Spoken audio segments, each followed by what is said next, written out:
So thank you very much for being here and having this, on the one hand side, intro from me, and on the other hand, then of course the discussion about the state of Europe and games, and also, of course, we cannot do this without looking back a little bit.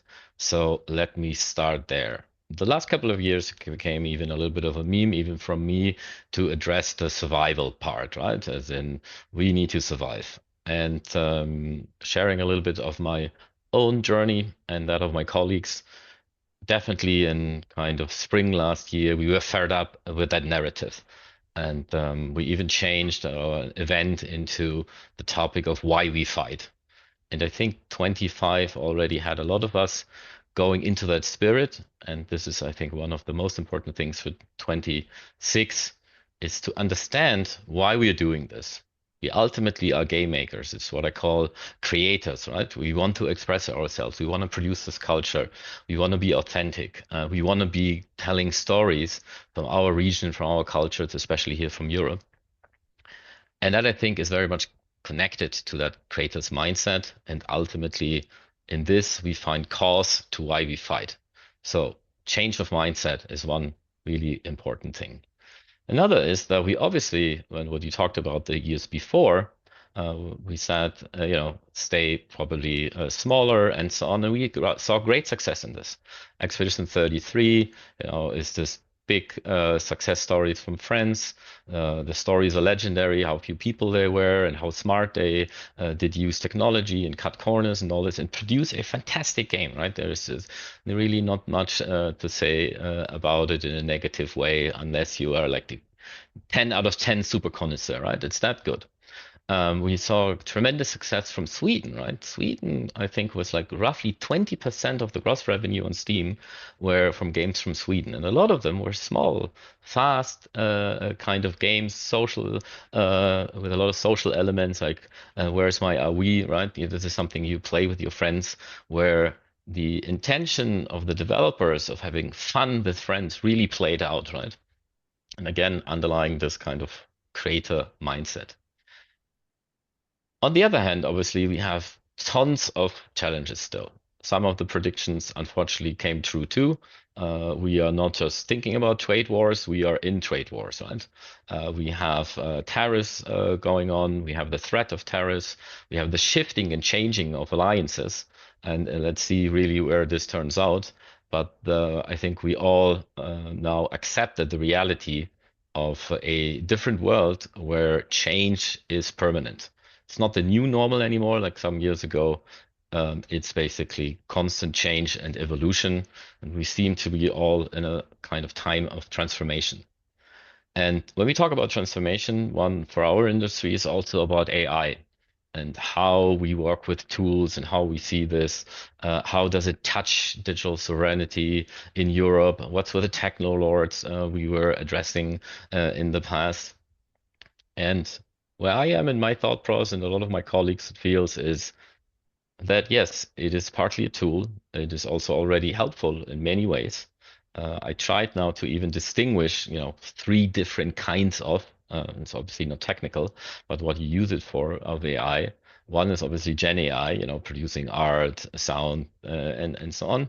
And that's also probably the by far the most controversial one. Then we have like the coding AI, whatever you do to do code better, write it faster with agents or not, or just helping you by doing it. And the third one is basically what I call management AI. How do we organize teams? How do we do production? How do we run our businesses? I think a lot of us until recently basically used AI as what I call a better Googling, right? And I think there is so many workflows and so many creative ways to basically connect all three of those domains together that if we look at our studios and companies and gaming here in Europe, I think there's tons of potential to amplify, to speed things up, and also to change, obviously, the roles and how and what people do.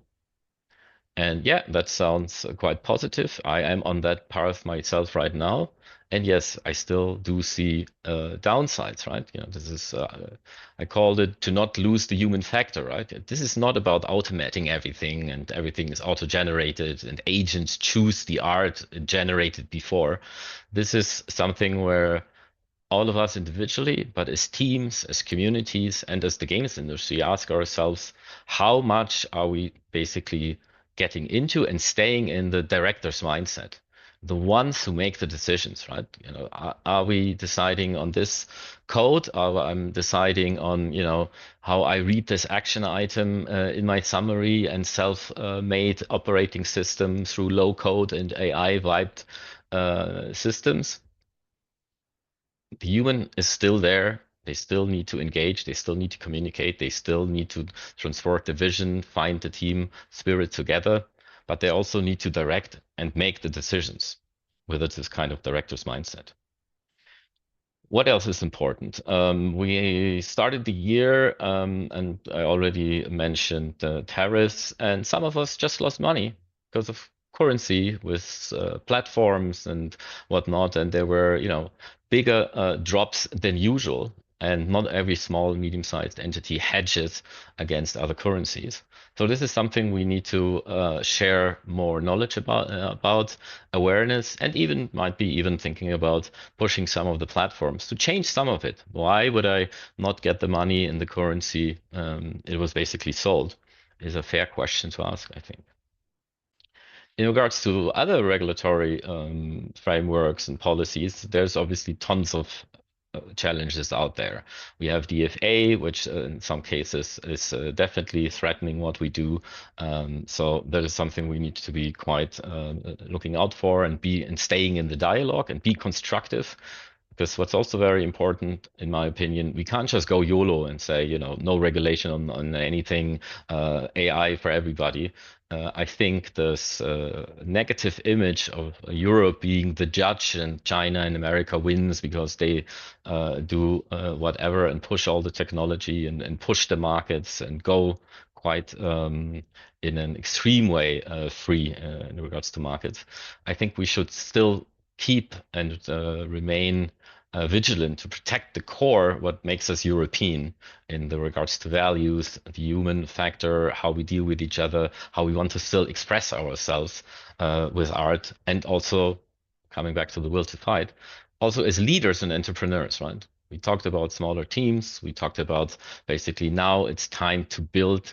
Now it's time to stand up, to express yourself, to take those risks, because we have an opportunity in regards to technology, the situation, and so on. And I think we also have an obligation to a degree to push our digital sovereignty on the kind of digital realm, technological realm. That's the one side.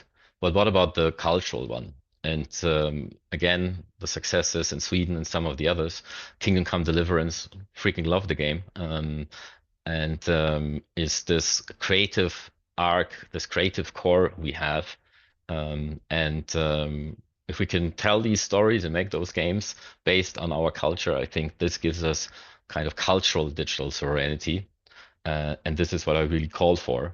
And also ask policymakers and of all kinds, our association, our communities, to enter the dialogue, to have a conversation about the risks, the opportunities, but address in a radical candor way the issues we have, but foremost gather together, rally, and tackle the opportunities and the chances, and look forward and fight forward, and make basically through games also Europe a better place, especially in this time of turmoil.